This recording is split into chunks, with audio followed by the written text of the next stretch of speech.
Have a story that happened a few years ago in my grandparents' woods. Two friends and I decide to go camping one night. Deep central Ohio woods. Should we bring a gun? Now we're gonna be drinking. Drive down an old road on grandparents' property until woods get too thick. Back ATV out of truck and I drive them and the supplies one by one to a good spot I found earlier in the week. Have a good time drinking peacefully in the woods. Telling stories, having a good time and whatnot. Suddenly all the sounds of the forest at night stop. Not a damn thing, no crickets, no nothing. Suddenly bipedal movement crunches leaves. Strong odor drifts into my nose, not sure how to describe it other than vomit and sulfur. Can be heard not even 15 feet from our camp, as if it was there the whole time and just started to move. I take out beat up SOG jungle primitive. Friend takes out shitty axe from Walmart. We listen, whatever it was passed the outside perimeter for a good 5 minutes. Silence again, everyone shitting themselves. The sound of hundreds of coyotes pierces our ears from the left, accompanied by a foreign screeching/gritting sound. Only about 20 meters from us. I've hunted coyotes quite a bit in this area and have never heard so many howls at once or so close. No clue what's going on, but all three of our drunk asses pile on the ATV and punch it. Fire still burning, gear left where it was. Hear howls the whole way back to my grandparents' house, left truck there and rode the ATV the whole way. Sleep it off and try to explain what happened to Grandpa next morning. Word for word I will always remember what this nigger says to me. There is an old Shawnee Indian graveyard in those there woods, and I reckon you just heard its protector. When I learned what a Skinwalker was on /K/, I never went back to that deep in the woods without significant firepower and witnesses. I don't know if this is /K/ or /X/, but here goes. Be a few days after last Xmas in rural North Minnesota. Cousin and I going Nordic skiing, now. Get out a few miles into the woods, we decide that we are definitely good enough to make our own trails. We were wrong. Should have been dead wrong. We had been skiing for close to an hour or so. Found a small clearing to hang out for a second and rest. Time for lunch, while the thermoses of tea are still hot. There's this huge pine to our right in the easterly direction, and a few smaller trees to our left, in the westerly direction. There's claw marks and some branches broken off. Bear? Maybe out of season scavenging or got in a fight, but they should be hibernating. We talk about it, joke a bit. Maybe it's a Skinwalker, etc. Joking, of course, until we hear something from the direction of the big pine. Something's running. And somebody is shooting. We decide it might be about time to GTFO. It isn't deer season. Hell, I don't think it was any particular hunting season. Whatever is going on, we decide we want no part in it. The treads of whatever is being chased is getting closer. A lot closer. That's when shit goes south. Something shot out from behind the big pine tree. At first we see the head, and think, just a deer, people are hunting off season. And then there was the body, torn flesh with ribs exposed. On two legs. And blood dripping out of its fanged mouth. Which started to grin at us. This goddamn thing is grinning at us. What the actual fuck? At this point I am frozen in place. To this day, I maintain I got a certain kind of fear I have never experienced before or since. Gut-wrenching, spine-tingling, and despairing all at once, and it hit the second you looked at its eyes. Those cold, dead, hungry eyes, the sheer malice behind those slit pupils haunts me even as I write. Time seemed to crawl, almost stop. And then I noticed this thing was coming straight at us. My cousin had bolted, while I, the idiot kid, was transfixed by whatever was now looking and sprinting straight at me. It's time to run. Too late for that shit, I know, but it is time to run for whatever the hell it is worth. Getting on skis be damned, I gotta run.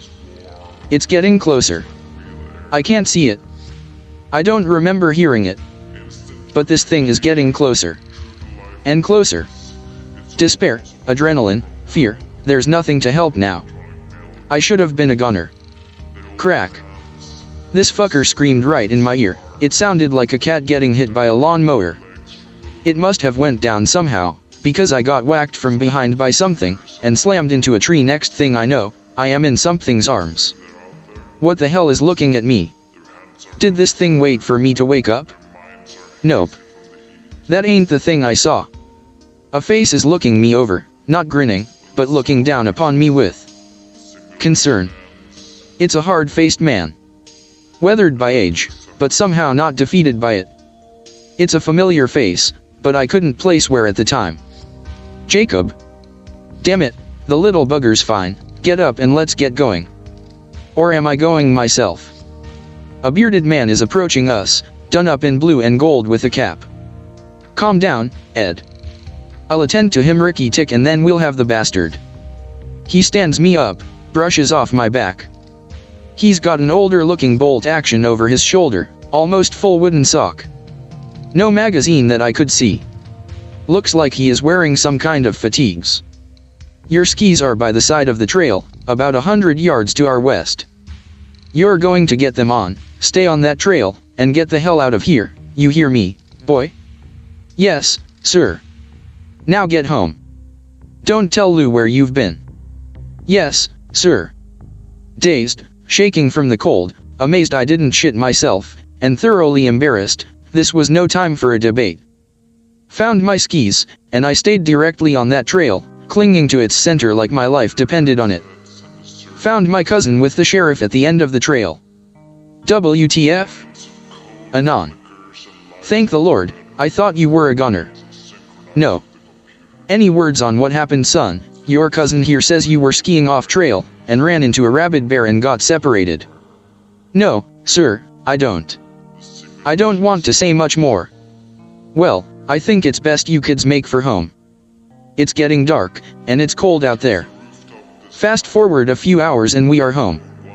Not a word to Grandma. About 2 days later we are getting ready to go into town for breakfast and do some shopping. As I walk past the built-in with all the photographs, there's a face there that I must have seen 1,000 times, but only now struck me. Jacob Iwo Jima, 1945, CPL USMC. It's him. It's the guy that helped me up. Holy shit, what.jpg. It's my grandpa who died when I was very young. Okay, maybe coincidence? Go down to the basement, down to the cellar fireplace's mantle.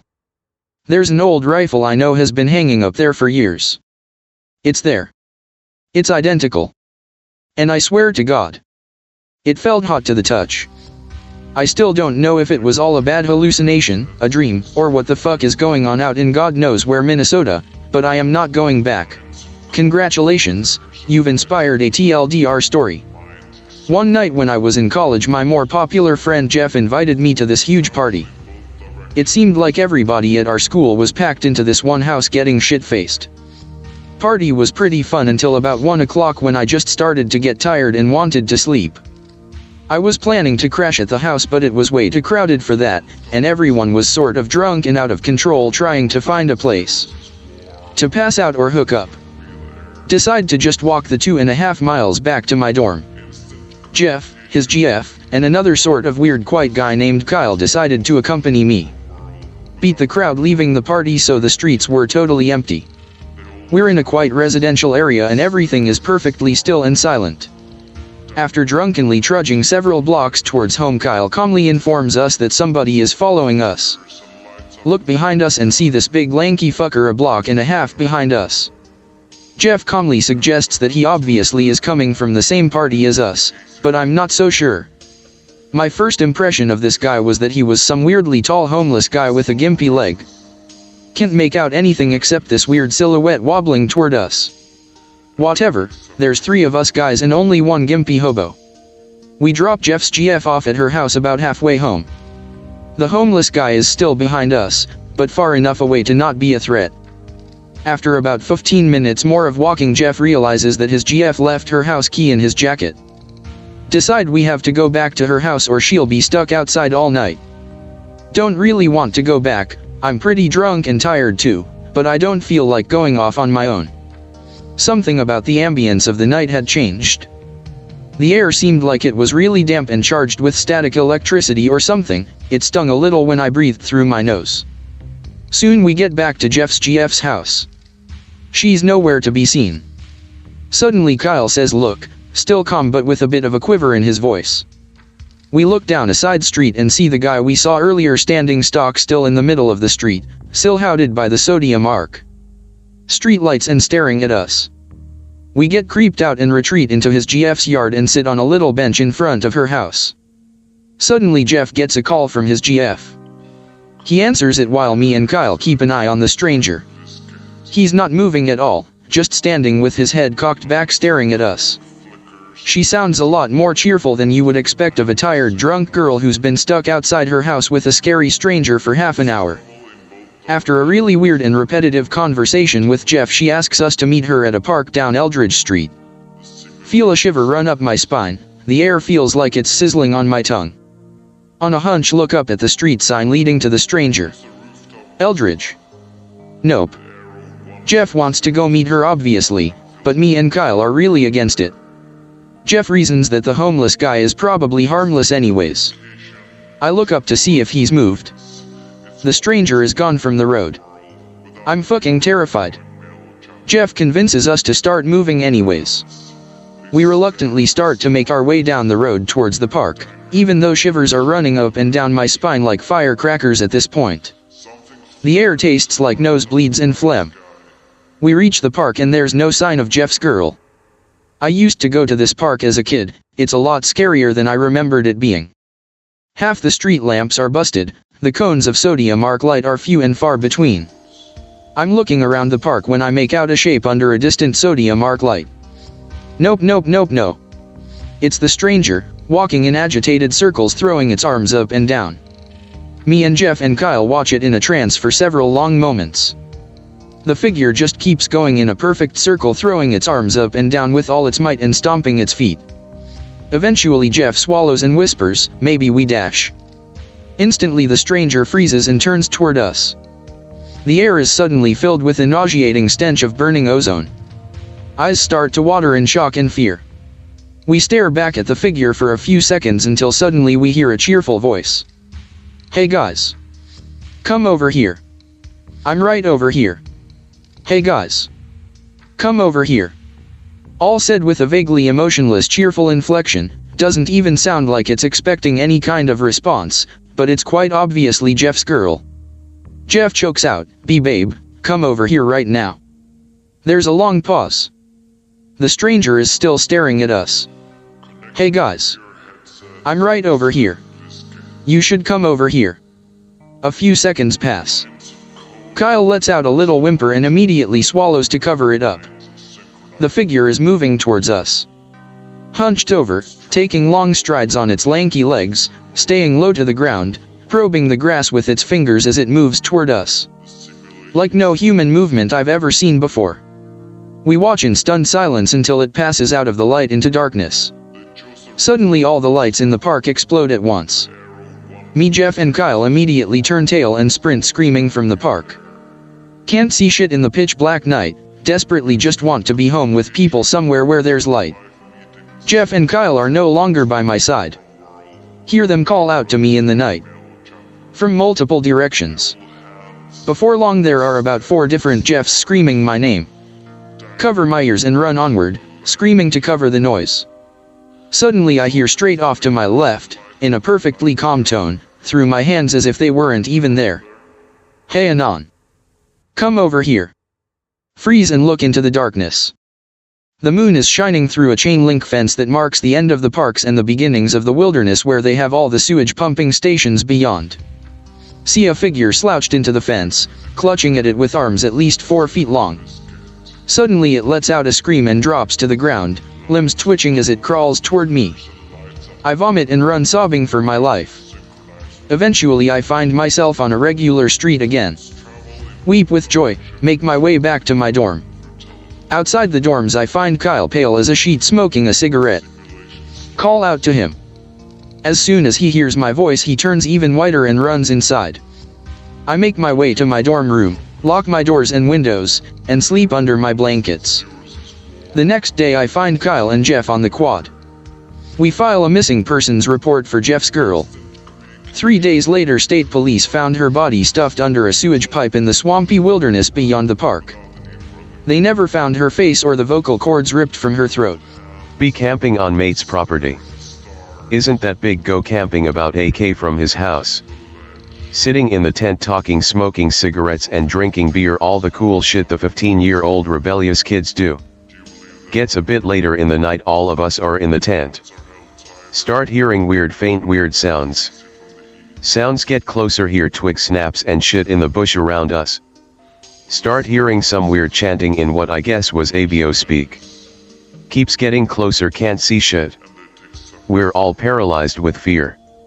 Chanting gets closer and closer. Can't move, still can't see anything. Sounds like the chanting is right on top of us. All of a sudden stops. We all get the fuck out of there and run to his house. Sun finally comes up, we all start feeling more relaxed. Still felt uneasy at night time for weeks afterward. I would chalk it up to his parents fucking with us, but they were out of town that weekend and there's no one else living in that area. Don't know what it was and don't really want to know. I don't know, Anon. I think my girlfriend might be a Skinwalker. Always wants to go camping. Never eats food. Sister died under unknown circumstances. Doesn't have many friends. Sometimes when we go camping, she just disappears in the middle of the night for hours. Sometimes when we smoke ganja and have sex, I swear she has cat teeth / cat ears / a tail. She makes a lot of weird noises all the time. I always find dead animals around her house. Smokes ganja. Doesn't think it has anything to do with his hallucinations or paranoia. Her weed is harmless. She is / cares about her health. She doesn't trust you to tell you about a traumatizing experience because you are immature. Not everyone is a idiot frat boy. She enjoys being alone, or she needs to rub one out because you don't satisfy her. You are high. And? She is a serial killer. Alt, you just don't know how to ID how something died. Fuck that shit. I truly believe that people can understand others by sharing thoughts. Be me in the UP of Michigan. My best friend and 2 other friends come with. Go to a cabin that's in the absolute ass fuck of nowhere. Only place is a tiny store and they make all their money off of alcohol and tobacco sales. We decided would be a great idea to take LSD. Fuck you, too. Read it? Wait for acid to kick in, hanging around campfire. Hour later we're starting to feel a little not normal. Those stars.png. End up going for a walk into Hiawatha, which was directly behind us. Sit down in middle of trail. Friend says that we should form a circle with our hands and meditate. I hate all that stupid let's hold hands and dance shit. My best friend sat across from me while my 2 other friends sat beside me. Grab my 2 friends' hands. Decide to see something. I wonder if I think that they're all degenerate fags hard enough, if they would be able to notice. We all close our eyes, sitting in absolute darkness. No lights on. I begin to, pretty much, cringe hard as fuck on the inside. Pretty much have the word degenerate running through my head. After around 20 seconds, or so, I begin to feel that it's become mentally taxing. Around 25 or 30 second mark, I just think fuck it and relax. 3 things happened simultaneously. 1. Friend to my right grabbed my hand as hard as he possibly could, then turned his head towards me and opened his eyes, from what he later said. 2. Friend to my left weakened his grip and rolled forward so he was hunched over for some fucking reason. 3. Best friend, across from me, opened his eyes, made a loud, whoosh sound, like someone exhaling after holding their breath, and rocked back. I opened my eyes after I'd heard and felt everyone moving around, thinking they were moving to get up. Barely see what I mentioned above in the pitch dark. Welp, at least they got what they wanted out of their little gay hand-holding thing, it seems. Back to tripping balls, wandering around woods, looking at stars, and, when possible, looking at our flashlight beams when it's misty. Few hours later, we're hanging around a campfire sipping on a couple beers. Friend says to his girlfriend, who didn't come with us for our trip out in the woods, yeah, we even sat down and had ourselves a little powwow circle, anon even opened up at the end. Akol.jiv. Other friend says, yeah, anon's got a lot energy he doesn't expel, or some shit like that. Third friend keeps looking at me weird while second friend is talking, ends up not saying anything about it. Seemed like he really wanted to say something. Fast forward a few hours. Catch my best friend, alone. Bring what he said about me eventually opening up into the conversation. He tells me that he felt the moment I dropped my guard and my energy was strong as fuck. Buddy isn't really into this hold hands in a circle crap. Night eventually progresses and we all pass out. Couple weeks later. At friend's house with my best friend while third friend just happened to be there. We start talking about what happened that night, like stars and shit. I bring up the circle. Tell them that my best friend felt it when I let my guard down and relaxed. Best friend replies in the affirmative. Both look at us like we're stupid and say, no shit. I finally hear about what happened while my eyes were closed for those couple seconds. One friend says I kept saying degeneracy over and over in my head. How could they all have felt me relax and let my guard down? There's things about this life that we'll never understand, like reading others' thoughts. Be in a basic training. DS assigns me guard mount, so me and a battle are sitting on some stumps near a giant field light. Munching on a ranger bar I smuggled from my MRE. It's very quiet in the camp, wind lightly whispering amongst the trees and around all the little tents we have. As I'm chewing and Buddy is yawning so hard he cracks his jaw, the hair on the back of my neck rises up. Buddy has stopped yawning and is squinting off into the darkness. I kind of lean over and look where he's looking, and there's some shadows bobbing around in the distance. We both stiffen up as we hear this voice that sounds like leaves rustling. A dry, crackling voice that's none louder than a whisper. The woods. Woods, hush hush hush. I'm no longer hungry, and Buddy is shaking because the voice is unsettling. Woods, the woods, hush hush, lost in the woods, woods. The shadows stop at the tent perimeter and still can't make anything out. Suddenly a drill sergeant is beside us with his sidearm drawn. He whispers, "Privates, what the fuck are those?" We both stay silent as we stare at these shadows. Woods take them, forever, the woods. Forever. Forever in the wood. One of the shadows bob forwards and we get a glimpse of something resembling a twiggy hand before DS fires a shot towards the shadows. TWE. Ears are ringing but I can still hear these things shrieking like banshees. All the drills are up and yelling. I roll out of the way while the other DS fires more shots and advance down towards the tents. Other DSS don't even ask questions, draw their sidearms, and start opening fire into the darkness. Yelling. Banshee howls. Then sudden quiet as the DS stare at the woods. Senior DS bellows everyone up. Time to leave. And that's how the US Army made an entire company sign a gag order. Night before Halloween 2013. Out in Angels Camp, CA with the in-laws since they're visiting from Florida. In-laws start an argument, which carries over to my wife yelling at me. We both hop in the car at about 3 a.m. to blow off some steam to argue at each other in the privacy of our own car. I pull up to a parking spot next to a trail. Turns out it's some semi-historical spot for the area seeing as the original founders for the town started their ranch there. All that's left standing is a chimney and some fences made of stone. Stare out the front window of the car while wife has a one-sided argument with me about, don't even remember. This goes on for about 30 minutes and then something odd happened. Something shimmery white on all fours walks from literally out of nowhere, gets dead center of the road about 8 yards from the car we're in.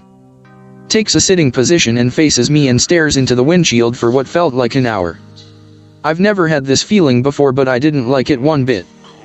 My stomach felt like the contents in it got 20x heavier and I started breathing heavily. My wife snaps, "WTF is wrong with you?" I just point towards the windshield and her face turns white. She stops whatever she's doing and mimics me. We both feel sick to our stomachs but are too scared to move. This goes on for another 5 minutes. I consider turning my lights on to get a better look of that thing. Wife refuses. I considering driving right at it to see if it's real or we're seeing some shit. Wife also refuses. Wife just covers her eyes while I check to see if I'm clear to keep backing up, and by the time I turn around, whatever we were staring at vanished.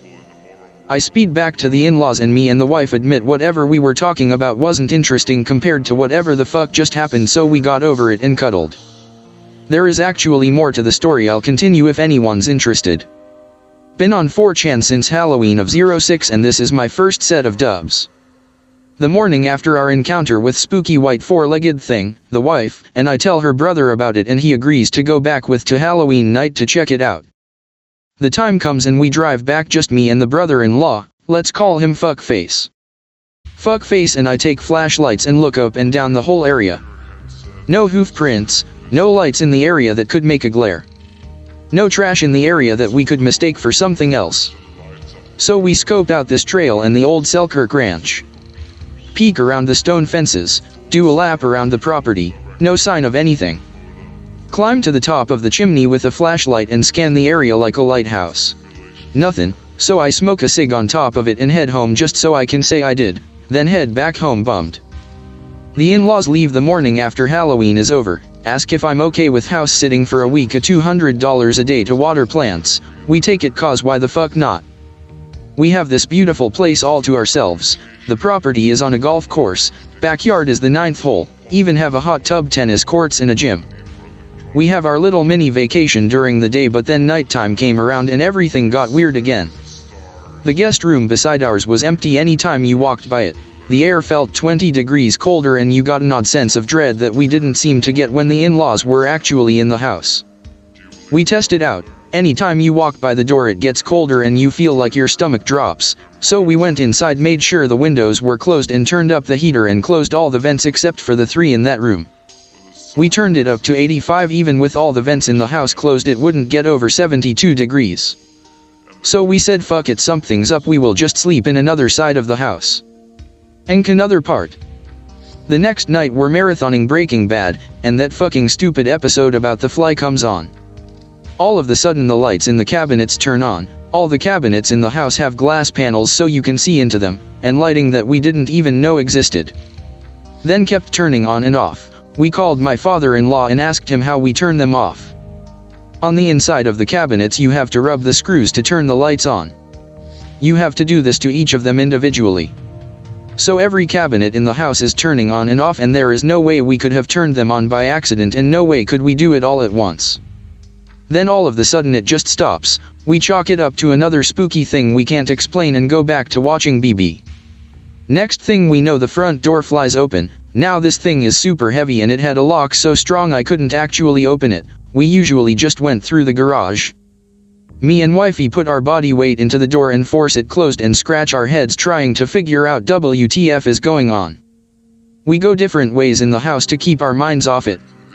I start cooking. The freezer door keeps opening and the cabinets go on and off periodically. Wife goes to finish laundry, puts everything into the dryer, turns it on. Before it really gets going the door on it opens and slams shut twice, turning it off. We go to bed shitting bricks that night. Start to question if this was worth $200 a night so far. It still was. When we wake up, I dig around the garage and find a Ouija board and a couple bunches of neatly wrapped sage. Be this past summer, going on a fishing trip with Dad and 3 friends. P, A, and J. We live in northern Indiana, so we decide to go to Lake Patoka Marina. Dad invites friend he always gets drunk with. Great.jpg. Us cool younglings agree that once we get there, we will explore some woods. Get there around 5. Dad decides not to fish and gets drunk with his friend in a cabin they get for the night. Now we can leave. Dad doesn't mind that we take his truck, just says to come back before midnight. Usually Dad wouldn't let me leave, but he's getting drunk so it's whatever. Drive around random roads, eventually get to road 231. Continue down road until we notice that it stops. It stops but there's woods all around. Fuck yes. Jiv. We decide to drive the truck a little bit into the woods and leave it there. Note that it was about sunset now. We walk into the woods, ignoring that any monster or crackhead hillbillies will try to do anything to us. Walk for like 30 minutes.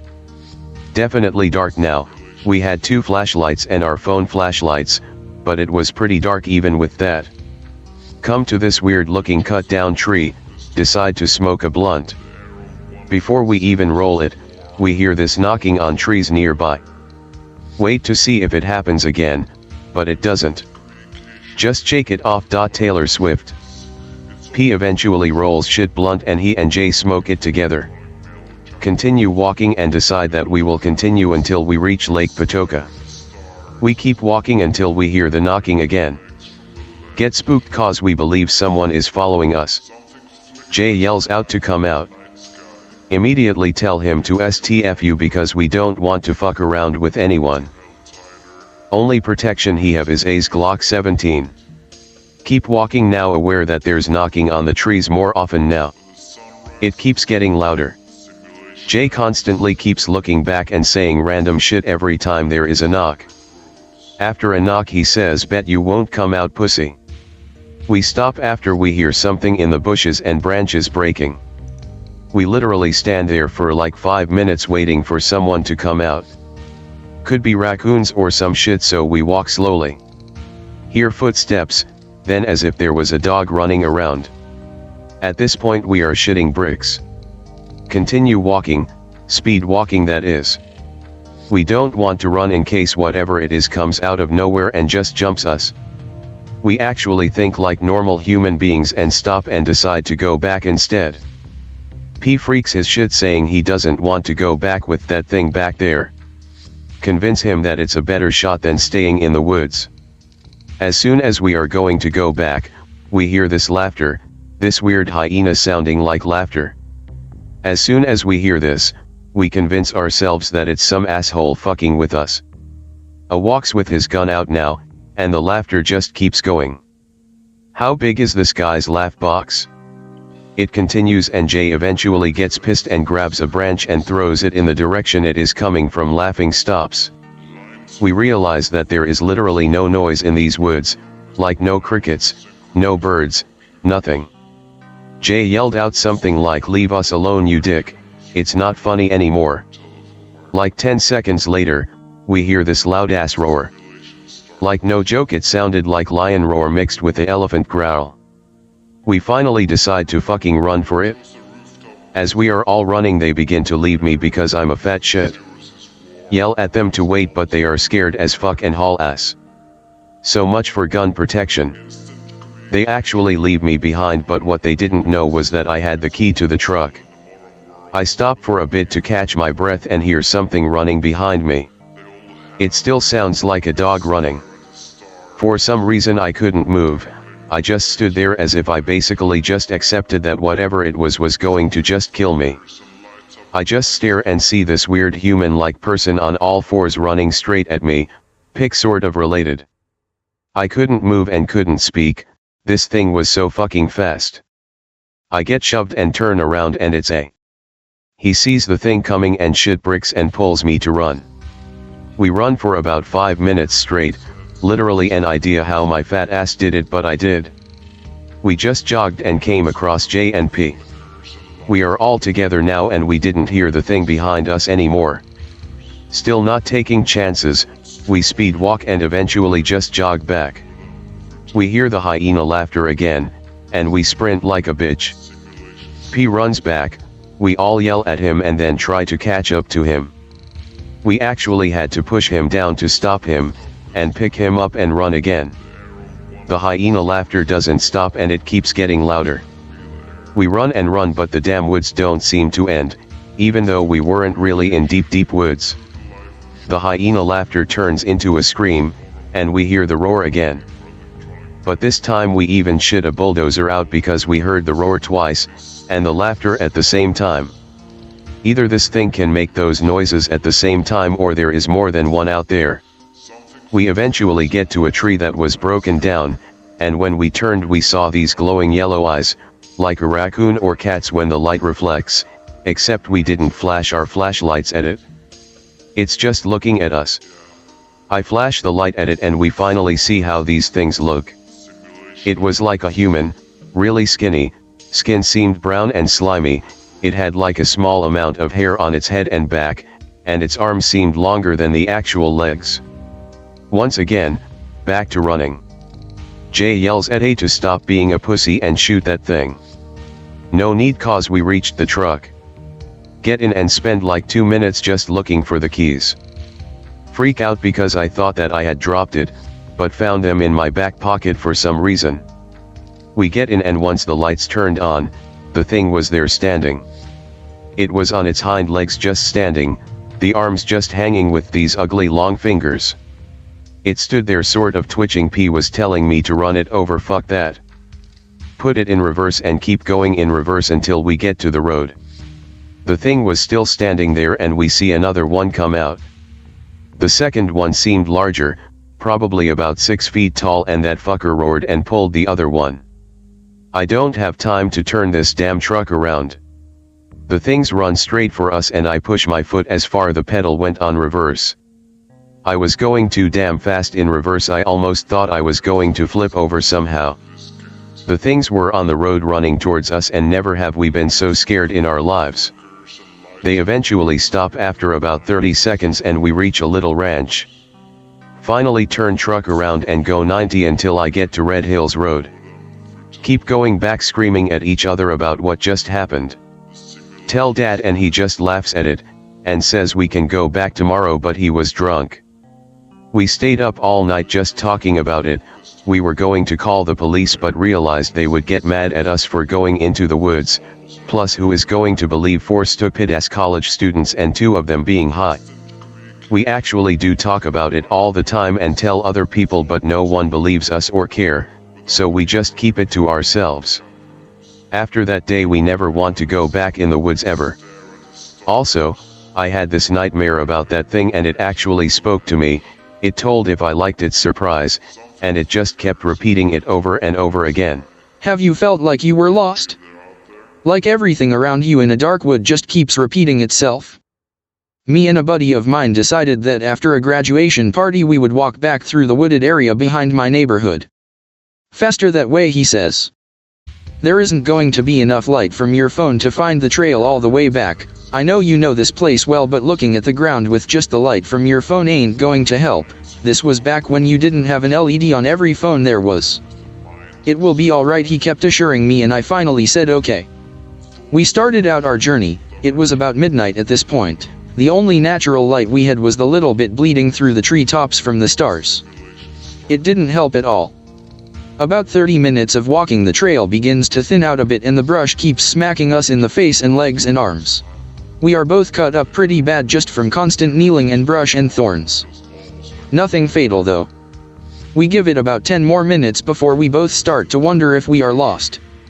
I thought it was going to be okay. I had said finding a nice tree to lean on to catch my breath. It still is, we just have to find a better trail, I think. I remember about 5 minutes back there was a dip in the road. There is a branch to the left that should be the way we need. I must have taken the one to the right. I shrug it off. Alright dude, let's do this then.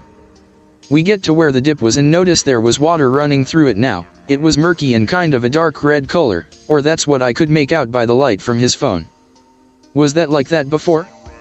I shake my head nope. We go ahead and start down the left trail and he starts getting a little more excited. Yeah. This is it. I knew we weren't too far off. Should be just another hour or so walk from here, he said. It would have taken 4 to 5 through the city, mind you.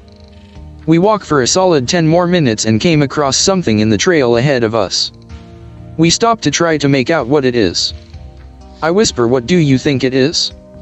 I'm not sure. He tries shining his phone's light at it and shouts a little hey. It was a few deer. They flee when they hear us and we just start to laugh a little. That was when we heard something behind us. It laughed after we did. At this point I was starting to feel a little more lost than we were. My friend looked at me and then back behind us. That wasn't you? No, I was fucking hoping it was you somehow. He turns and without warning me bolts. I start running after him, seeing the light from his phone pass in front of him disappearing and then back behind him. I was keeping up but only for now. We run for about 5 minutes before he slows down. He checks the ground around him to make sure he's going the right way. He goes to run again. Hey. Wait man. Maybe we just heard an echo or something. He looks at me and sighs, yeah maybe you are right. He looks back behind me, knowing he doesn't want to. I look back with him to see if I can see anything. Go ahead and laugh again, maybe it will just help us calm down, I suggested, and he agreed. We both laughed kind of nervously. We don't hear a laugh but we wait just for confirmation. A minute goes by and we hear crunching from the ground, small deliberate steps it sounded like. I nodded at him and we both darted. We ran and ran for a while, stopping for short breaths. I never felt so afraid in my life. I couldn't tell how much time had passed and I wasn't going to ask my friend to check, I just wanted to get out of those woods. We stopped one more time to get a deep breath and drink some water from a backpack we had kept water in. I took rest against a tree and cracked my neck. I'm glad I'm in some bit of shape, this shit is still killing me. I've almost tripped like 6 times. I had said. At least you don't have tendinitis in the ankle, shit's on fire right now. I rest a few more seconds and then turn to get back on the trail. He's got his phone out looking at the ground to find it. We should be close now. Hopefully the shit that we heard was all in our heads or just some more deer or something. He looks up at me, found it. He looks past me a couple of seconds and squints his eyes. What is that? I look back hoping he was joking. He wasn't. There was something standing in the trail a few hundred feet back. The night sky and tree line by this point was a little more clear, letting more light in. I couldn't tell the exact height of the creature but it was taller than us. Just a black object laid out onto the night sky. It laughed, the same mimicking laugh that we had heard earlier. I couldn't tell if my friend was, but I was frozen with fear. The creature had something in his grasp. It chucked it over us and made a terrible crash through the floor, knocking over a small tree in the end. I finally got enough courage to start back up. I turned around, saw my friend frightened into shock. I grabbed his arm and yelled, "Run, you stupid fuck." We started to run again and passed up the downed trees and saw that the creature had thrown a large deer. Couldn't tell for sure by passing, but it was safe to say it was a 10-point buck. We ran screaming almost the whole time, hearing the thing behind us running after what I was sure was its next meal. I had lost the water bottle I was drinking from but didn't care. Our feet were sore but we didn't care, and I'm sure that we were not going to make it. I saw lights coming from the road ahead and in triumph I shouted out. My friend had kept up with me and it sounded like the creature was slowing to a stop. All we heard was the laughing, the mimicking laughter that still haunts my dreams. We made it home.